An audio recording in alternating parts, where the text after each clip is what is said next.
Hello and welcome to Driver's Therapy. This small little piece, guys, it's not about the size, it's how you press it. Well guys, this is the e-brake button for the NSX. Well, technically it's an aftermarket one from ScienceofSpeed, and the cool thing is, let me tell you how I ended up with this button in my hand.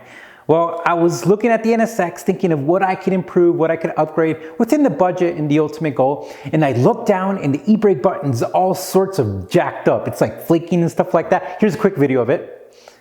And I was thinking this could be a cool idea. So I found out that ScienceofSpeed sells this, and they sell them in like different colors. And I wanted to pick the color. That was the hardest part, was picking the color that matches the Type S style shift knob from ScienceofSpeed. And I've got this, and I think that matches it fairly well. And I was like, all right, but before I hit the buy button, guys, one thing I do, because trust me and the car gremlins, we go to battle. I checked to see how hard it was, because I didn't want to take apart the e-brake assembly and just, this could take many hours to do for a button. I found out it just unscrews. So we're gonna find out if it unscrews. So in this video, we're gonna take off the old one, put on the new one, give you a cool pan of it showing with the shift knob and everything, and go from there. All right, let's get started. Okay, so let's go ahead and start with the removal process. Now I haven't touched it, so this is going to be the real deal. We're going to see how easy it is to take off. Now, as you can tell from the past video, it's already a little damaged. What they say is that you put a rubber band over it to protect it if you wanted to keep it. And I'm going to just do it like they say anyways. And I have just some pliers that already have some protective grips on it. And let's give it a shot. All right, well, I can tell you that this is not gripping too well. So let me try it with this. All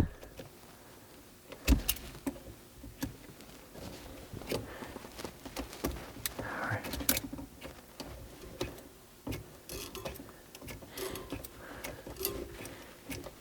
All right. So it's turning, and I'm trying to see if I can, I'm doing it like this so the camera could catch what I'm doing. I know how to use the tool, it's a little bit funky, the angle.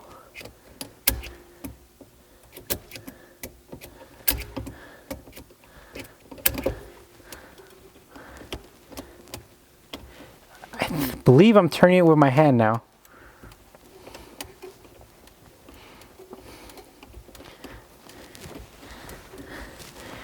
Left-handed.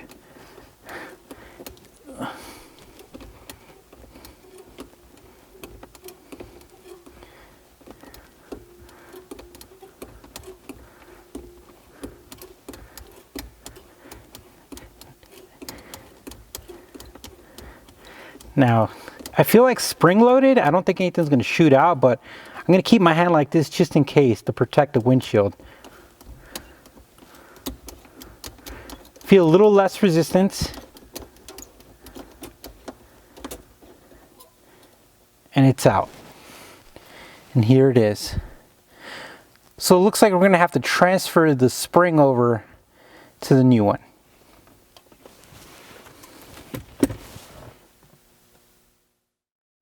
Okay, so two quick things. So the rubber band is if you have pliers that don't have these little grip protectors, so you don't mar that. Now another thing, let's go ahead to bring up, is I was trying to match these as best as I can, and that's pretty close. This before was not very close, but another good reason to do this. So let's go ahead and remove this spring and put it on here. All right, I think it went like that, and then we're gonna slide this back in here. And I'm just gonna start turning clockwise. I am doing a funky angle so you guys could see it.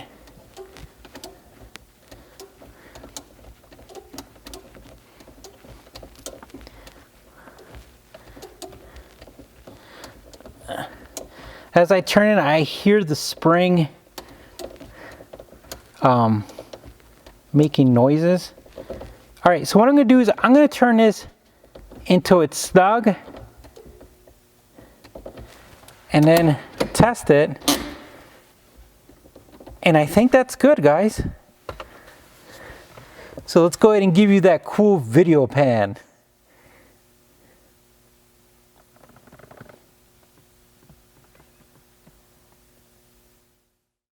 Alright guys, another video in the books. And the great thing is, if you didn't see our video about this SOS shift knob, I really like that. I got the SOS shift knob and now the SOF e-brake button, which is pretty cool. Well, I thought the job was fairly easy. I really like the rubber band idea. We didn't need it because we had something to take it off and it was already messed up anyways.